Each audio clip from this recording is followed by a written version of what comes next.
राजा और उसकी 3 बेटियों की कहानी।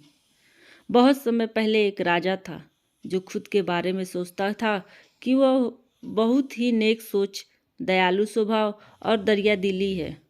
उसे लगता था कि वह स्थितियों को सही से समझने, हर बात पर न्याय करने और हर विषय में उचित विचार रखने वाला व्यक्ति है। राजा की 3 बेटियां थीं।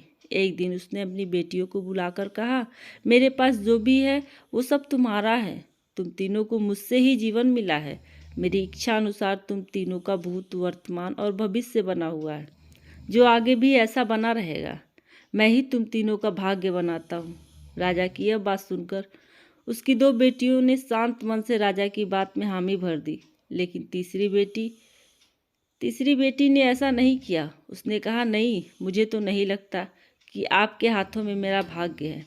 राजा यह सुनते ही गुस्से में आ गया। उसने अपनी तीसरी बेटी की कही बातों को एक चुनौती के रूप में स्वीकार किया। उसने खुद को अपनी तीसरी बेटी के सामने सही साबित करने की ठान ली और उसे जेल में बंदी बना दिया। इस वजह से राजा की तीसरी बेटी कई सालों तक जेल में बंद रही। राजा और उसकी बाकी की बेटियां राजसी जीवन जीती रहीं।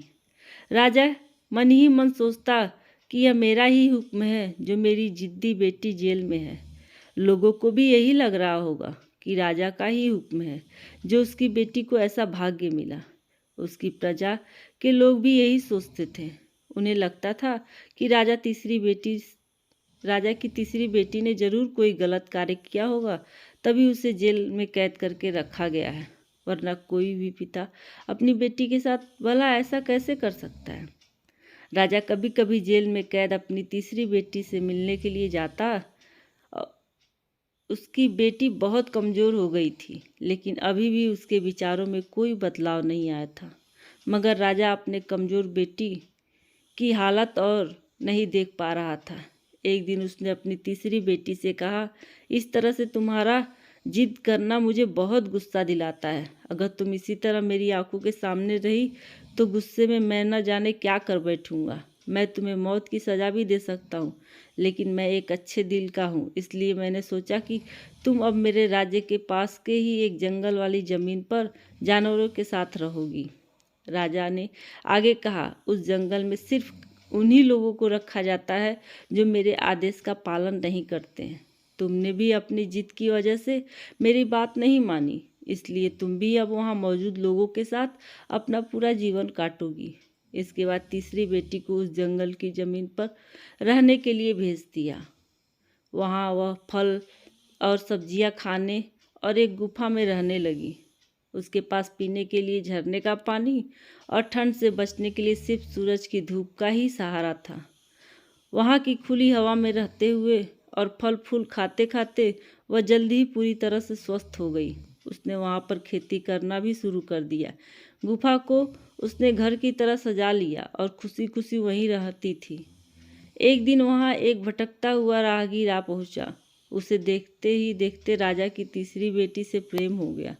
दोनों खुशी खुशी वहीं रहने लगे। उस जंगल में उन दोनों के अलावा और भी कई लोग रहते थे, जिनकी मदद से उन्होंने उस जंगल को एक शहर के रूप में बदल दिया।